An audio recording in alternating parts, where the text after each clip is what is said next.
Hi everybody, welcome to English Digest. I'm Pat. And I'm Leah. And today we're going to start with the very first unit of the month. And there's no joke, even though it is April Fool's Day today. April Fool's Day. Yeah, hope nobody's pulled any tricks on you. We have occasionally put joke articles in the magazine on this day. But this one is a full, it's not a serious subject. It's an interesting one, but it's not a joke one. It's about hot dogs. Hot dogs. It's something that pretty much everybody has tried at some point in their life. Yeah, I've tried vegetarian ones. That's about it. I'm not a meat eater. Haven't been ever since I was about 2 or 3 years old. So. Oh, wow. I'm one who has always searched for the right hot dog. And Okay.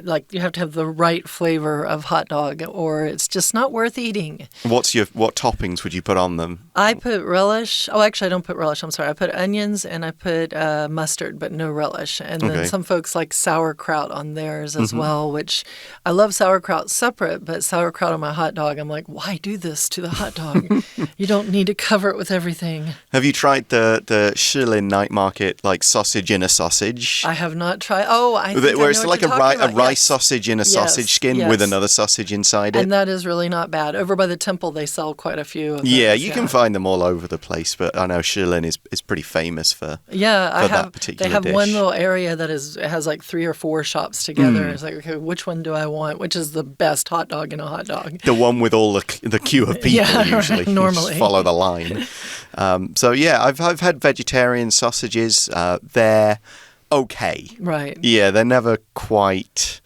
Because the reason I don't eat meat is I don't enjoy the taste, particularly. Well, a hot dog in itself is not exactly the most thrilling thing if you think about what a hot dog is wrapped in. Yeah. It's supposed to be wrapped in an animal's intestines for its casing. So that's a little bit distressing. If you're looking at being a vegetarian, you probably are not going to want that to be anywhere near you. No. So, yeah, the vegetarian sausages in a bun, I've had those at barbecues. They're getting better. Right. Like in the 90s, vegetarian sausages were just not great at all. But over time, people have got better flavors into them, different ingredients, made up better ones. But anyway, the story's not about whether we like hot dogs or not. This article is actually about where the idea for hot dogs, where the whole story began. It's the history of hot dogs, particularly in the US. So let's start by reading through the article, and then we'll get back to check out some of the interesting words, phrases, and other ideas in it.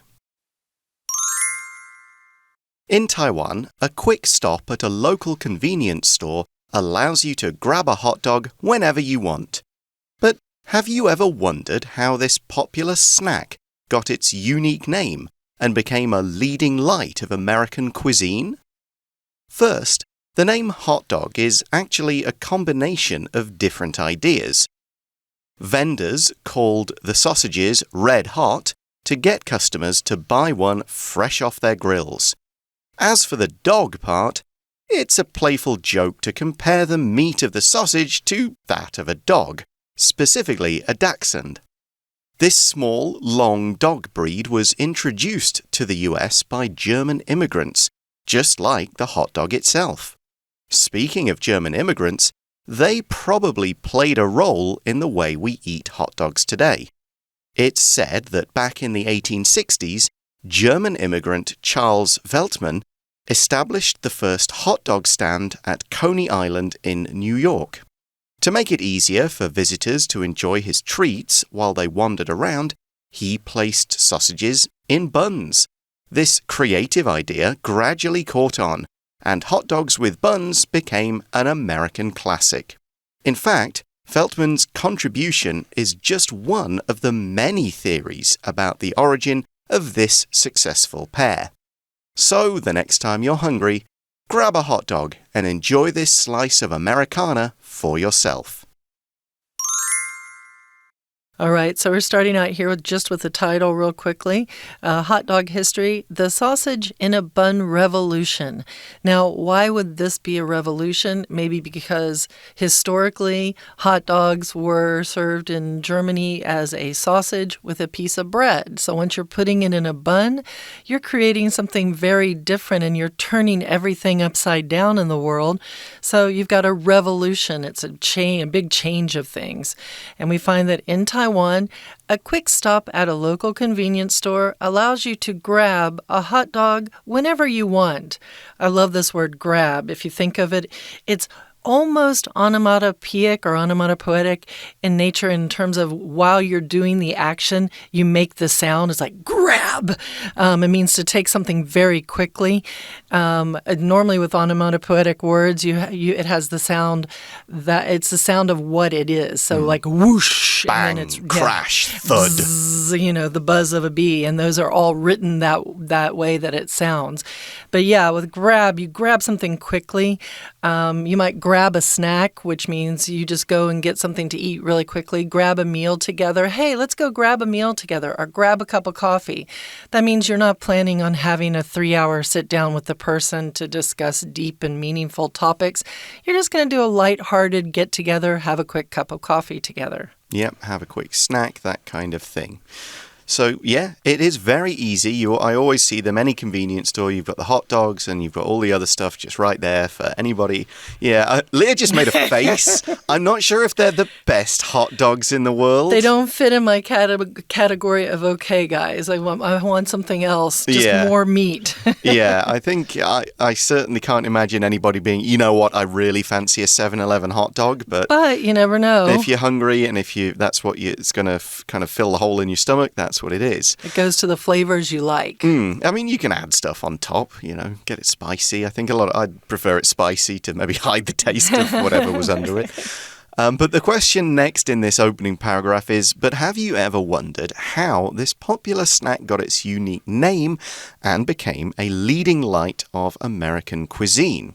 So a leading light is kind of like the number one thing. It leads the way. It's in the spotlights. We'd often use this phrase to refer to an actor or actress. They are the leading lights. Yeah. Their name is at the top of the bill or at the top of the theater entrance, and it's in lights. And when they're on stage, the light will be focusing on them. The lead light will actually probably focus on them as they walk across the stage. So it's the most or one of the most important things. And cuisine, of course, is the food and ingredients and the methods of serving that food and cooking that food of a particular culture or country. Although a lot of times when I think of the word cuisine, I think of it being a little bit fancier than the snacks of hot dogs and hamburgers and French fries.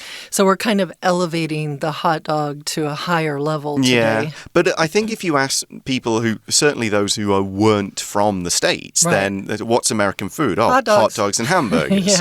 That's what people think of. I mean, it's not quite accurate because the thing people don't realize about the US is it's so huge and it's got so many different cultures within it. Right. So depending on which part of the country you're in, the cuisine is going to be different. Down south, there's a lot of barbecue. A lot of barbecue. It's huge. Thank goodness. You've got in the coastal areas that, up in New England, seafood is going to be huge. So, thank goodness. Yeah. So, yes, hot dogs in certain areas are a big kind of part of it. And it's a classic American story as well. Brought to the country by immigrants, given its own particular twist in America, and then kind of spread in popularity. And that's what we're going to look at in this next paragraph. So it says, first, the name hot dog is actually a combination of different ideas. Well, okay, so you got hot and dog, right? Let's see. Vendors called the sausages red hot to get customers to buy one fresh off their grills. To me, when I hear this, it sounds like a scene out of a New York City street vendor situation. So a vendor is a seller. Somebody who is selling something is a vendor. It doesn't specifically have to be food. They can vend other things. It can be a newspaper vendor. It can be an art vendor. But it's normally ones that are out on the streets in little stalls or in maybe a food truck or something like that. So you can imagine these vendors are going, get your red hot sausages! And that's what is getting people to come and buy one fresh off the grill. And fresh off the grill just means that it is literally so hot because it has just come off of the grill where it was being roasted, toasted, baked, or whatever. Yeah, the grill, of course, is the word means a bunch of different things. The grill is the metal wires or rotating kind of metal cylinders that are heated up to cook things. It could also be the method of cooking. You grill something. Right, the verb. Some people say, you want to come over for a grill, then they mean the whole act of barbecuing stuff on a grill, which isn't the only way to barbecue, but it's certainly one that's good. In the UK, when we think of barbecuing, we think of doing it on a grill like Pretty that. much in the States, too. You're going to put everything on the grill. Yeah, there's a lot of extra stuff in the States, though, with the smoking and the different ways. Yes. Yeah, it's a whole deal. And then the turkey styles where we put it in oil. If you do the deep fry, there's new methods being made for making the perfect turkey, like the turducken and things like that, where you put a chicken inside of a turkey. So that explains the hot part. As for the dog part, the article says, it's a playful joke to compare the meat of the sausage to that of a dog, specifically a dachshund. So it's a playful joke. It's a bit of fun. People make fun of this idea that, yeah, they look like these dogs, for one thing, and I'm sure there's a lot of jokes to be, yeah, it's dog meat because it's a cheap sausage, so it's probably not your finest beef or pork, is it? No, so, probably not. So, yeah, hopefully there's not meat of other animals been processed in there, but, you know, in some cases, you wouldn't want to swear to it. But that does look like a dog, specifically a dachshund, right? Yeah. And specifically here means in specific or particularly. Opposite of that word would be generally. You're talking about one specific kind of dog, and this dog is a dachshund. Dachshund is a German word. Dachs means badger. Hund means a dog. And it just kind of got carried into the English language because it's the name of the dog. Although I have heard them a lot, and I used to call them sausage dogs. Sausage dogs, yeah. And they're mean little dogs oftentimes. They can be. A wiener dog. It's the same one, right? Yeah. I've heard wiener is a common US word for a sausage or a hot dog. Yeah, it is as well. And yeah, but they're ankle biters, as I call them. Okay, yeah. Okay, there we go. Here we go. The small, long dog breed was introduced to the U.S. by German immigrants, just like the hot dog itself. So now we find out that the hot dog was not originally from America.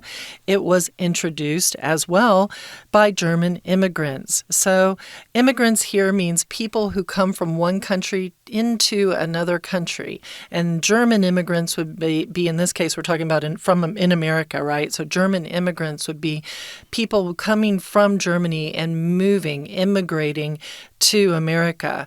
The other way that looks is that they are German emigrants, which is emigrants, and that is when you go away from your country. So in the process of going away from your country, you are an emigrant. When you come into your country, you are an immigrant. We are immigrants. Into a country, not into your country. Yeah. We are immigrants. Yeah, we are indeed immigrants. Okay, we're not finished with the topic of immigrants and German ones in particular just yet, but we're going to take a break here and listen to our Chinese teacher. 听众朋友大家好，我是安娜。我们今天要来带大家看看美国的平民美味，就是热狗。其实在台湾我们也会常常吃热狗，因为便利商店就有卖热狗。不过热狗，你有没有想过为什么会取名叫做热狗，而且为什么在美国是一个平民美味呢？其实这篇文章在第一段就已经点出这样子的答案。不过作者通常都会用一个疑问句，让读者可以思考看看文章的主旨，也就是第一个，为什么会叫做热狗呢？那它跟狗又有什么关系呢？好，我们这篇文章是设计成克漏字。那在这边呢，我们可以看到，其实在大考的克漏字现在已经几乎是一个5题当中会有1题比较类似文法，或者是会考动词的主被动、动词变化这样子的形态。像在今天这篇文章当中，第2题跟第3题就是比较需要特别注意的哦。好，那所以为什么会叫做热狗呢？这个名字是如何由来的呢？在第2段这边我们特别有提到名字的由来。那这个所谓的 hot dog， 这里的 hot 其实就是 red hot， 就是红红热热刚烤出来的意思。不过这个狗的部分我们特别注意一下，在第2段第3句这个地方 as for the dog part， as for 加上名词，就是在文章当中特别提到某一个其他人事物的主题，而至于什么什么的部分。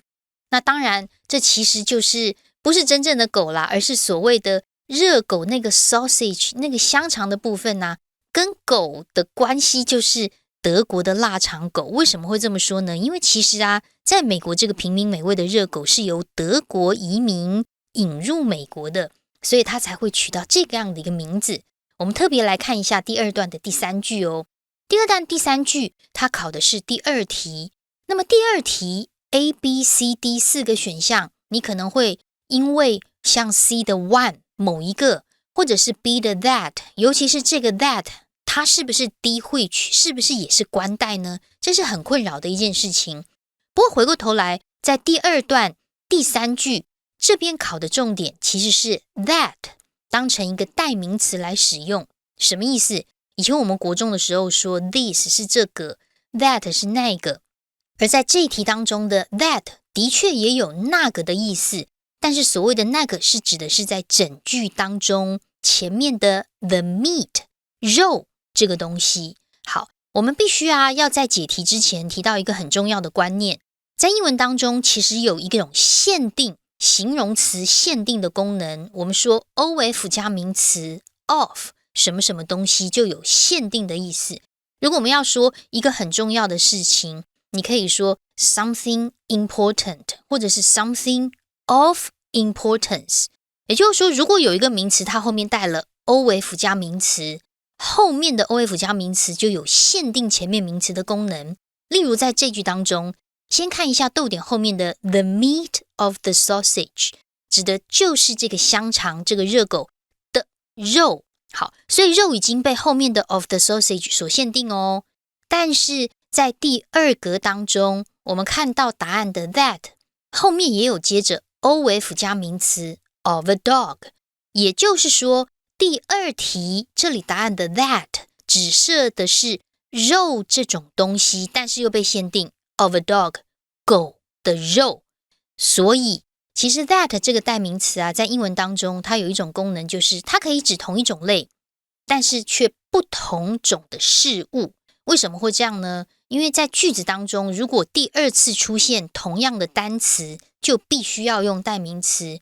可是如果第2格你用的是 eat， 就会明确的指涉是前面的 the meat of the sausage。 所以如果只是同一种类，但是却是不同的，例如在这里指的是狗的肉，就必须要用这个代名词 that。 希望大家能够有一个概念。好，那接下来的第3题呢就比较特别咯，它是考你动词的用法。那么动词这个形态在第3格当中，其实它比较单纯，就只是一个被动式。因为在第3格，也就是第2段第4句这个地方， This small long dog breed was introduced to the US by， 有没有看到句子当中有一个 by？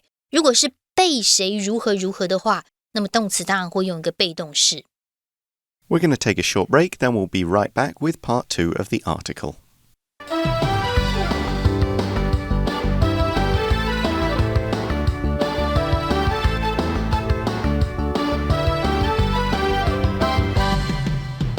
Welcome back, everyone. So the second paragraph, the first part of the article, talked about German immigrants introducing a Dachshund, a sausage dog, a small, long dog, into the US, and they probably bought this sausages because if you've ever been to Germany or Austria, other parts of Europe where there's Germanic culture, you see a lot of people on the street selling all kinds of sausages. Mm-hmm. They are super popular street food.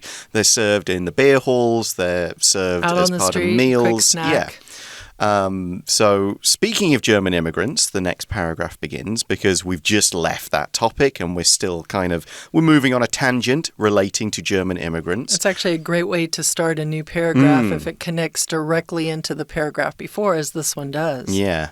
So German immigrants, they probably played a role in the way we eat hot dogs today. So not just bringing in the sausage or relating it to the dog that they introduced, they may have played a role in the actual manner that hot dogs are served and eaten. Interesting. Yeah, to play a role in something is to take an important part in that thing. Like maybe this thing would have happened anyway, but it looks like they played a role. They played a part. It's like playing a role in a play. You are a character in that play. You contribute to the plot and the story, just like some German immigrants likely contributed to the way that hot dogs are eaten in buns.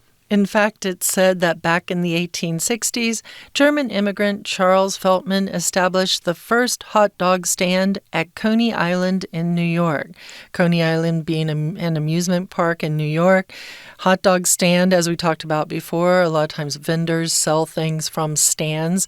So this is possibly a little bitty shop that's on wheels. You've probably seen them in the night markets around Taiwan. They don't always have wheels, but it's just a little stand where he was selling hot dogs.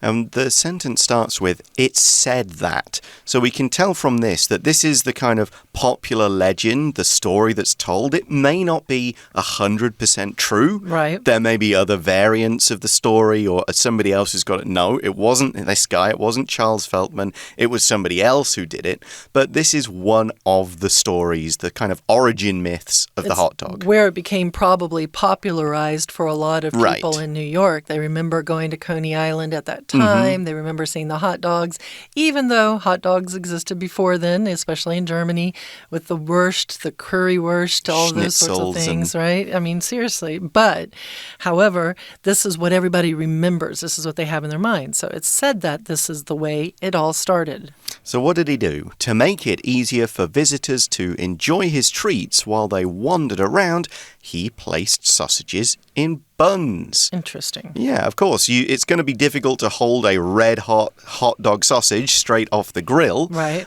You maybe don't want it in a bag because that would get hot. If a paper bag would get all greasy. And the plates that you get in Europe, a lot of times you have the mustard on the side and the sausage in the bread. And the sausage rolls around, so it's not particularly convenient either, right? Yeah, so put it in the bun and you can eat it as you wander. To wander is to walk around without any particular plan or direction in mind. You're just checking out what's there. You want to stop for a bit? Great. You want to turn this way or the other way? It doesn't matter. You want to look over there? Go for it. That's what wandering is. And this whole area, Coney Island, there's amusement parks, it's on the side of the water, there's a lot of stuff to go and see and do. It still is a place where people would go for a day out. Right. I do find this really interesting because when my kids were younger, we went one time to visit friends in Denmark, and we went to the Denmark Zoo. As you do with kids, you get them out to the zoo. And we had a hot dog.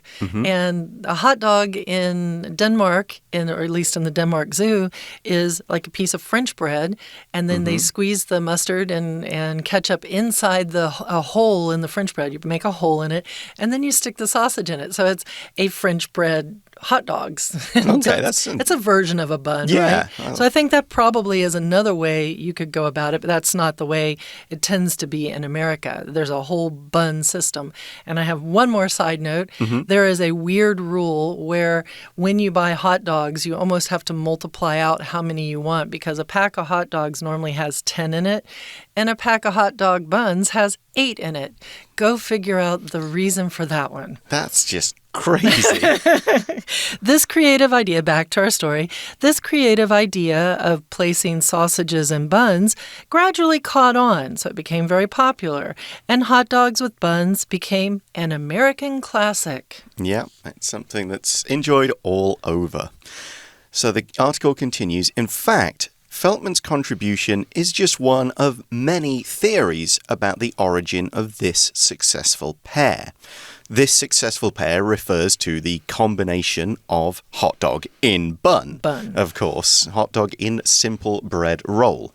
So, yeah, just like we said with the phrase, "it's said that," and probably played a role, we've hinted at it in the past paragraph. There are many theories, there are many ideas about where hot dogs in buns really came from. And it's difficult to prove it because, 1860s, we have records from that time, but we didn't have the internet. It was difficult to pass news around quickly. Yes, they could have turned up in Coney Island first, but they could have equally come from a bunch of other places. And as you mentioned, there's all the different cuisines that you find in America because of all the different cultures. Just another one that's mentioned off and on is a pig in a blanket, which is also basically a hot dog or a sausage wrapped with kind of like a croissant dough that you can buy in a can, or you can make it yourself if you're feeling particularly adept. And then you put it in the oven, and you make this nice little pig in a blanket. That's interesting because we in the UK, when I think of pigs in blankets, I think of mini sausages, like cocktail stick sausages that have been wrapped in bacon. Oh, yeah. That's what we think of as pigs in blankets. Yeah, another version of it. Yeah, just same name for a different thing. But there are successful pairs as well, right? Whether bacon or the croissant dough. We're coming back into our story for this last sentence here. It says, so the next time you're hungry, grab, you almost have to make the action when you say the word, grab a hot dog and enjoy this slice of Americana for yourself. It's kind of funny to say slice of Americana when you're talking about a hot dog, but most people, when they think of a slice of Americana, they're probably going to think of apple pie. So you'd have a slice of apple pie. Americana is stuff that is related to America, stuff that's related to American culture. There's a whole area of country music that's called Americana music. If you have American flags or you have, if you have different things like hamburgers every day, then I guess that's an element of Americana, but a lot of the American design things. So like drive-in movies and drive-through restaurants we were talking about last month. That, to me, sounds like Americana. It's an American cultural thing. And what I wondered when I saw the word Americana is, what other countries have this? So I kind of looked a little bit, and it's actually not so common. The ICA, ANA, or IANA, or ISM endings, I know that's a lot of things, but just like the ANA for Americana, that ending can be put on a lot of things. So there's I think Australiana, but I was looking also for, a Britishism of this level, and I found Victoriana. Yeah, stuff from the Victorian era. Yeah. Yeah, I think it's partly with American culture being such a mix and also relatively new, a couple of 100 years compared to several thousand. Right. It's kind of easier to pin down stuff that seems classically American. Because a lot of it refers to stuff that's kind of created like turn of the century kind of stuff. I wonder if Britannica, like the Encyclopedia Britannica, if that kind of goes in that direction. Could be. Stuff that's just British, like wet summer and, like rain in the summer and cups of tea and traffic jams and lining up and stuff like that. That's just British. We don't fancy it up. And also the lions in Trafalgar Square, I think it is there, right? Where they're lining the square. That to me is something British. Yeah, maybe it's harder for me to spot because I am British. Telephone booths that are red, double-deckers. Yeah, I suppose, yeah. But that's it. That's the end of our history of hot dogs. We hope you've enjoyed learning about them. We're going to hand over to our Chinese teacher one more time, then we'll be back to wrap things up. 不过说到德国移民啊，其实只是热狗这个名字很多的不同的来源理论的其中一个啦。那当时是什么样的一个情况呢？我们在第3段又更仔细的说了，不过特别注意一下第3段的第2句哦，这里的 It's said that 当然你可以判断的出来 it 是一个虚主词，真主词从后面的 that 一直到后面句尾的地方。那这件事情是被大家说的什么事呢？也就是当时1860年代的时候，德国移民他就在这个纽约啊开了第一个热狗摊，然后如何。可是在这里其实除了虚主词之外，它也是另外一个特别的句型，也就是被动表示客观的讲法。我们可以在 it's 后面看到的是 it's said 这件事情被说，被谁说呢？如果主词不明确，也就是不知道到底是谁说，就是大家说啦。主词不明确的时候，我们常会用被动，但是也就是因为被动，所以它有客观的一种语气存在。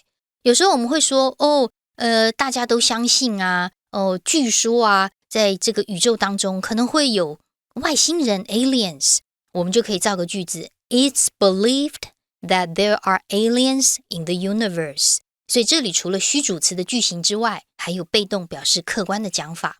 那当然其实这个热狗它的起源理论是众多，不过不管怎么样啊，热狗就是除了在美国之外，在台湾也是一个非常 popular 的平民美食。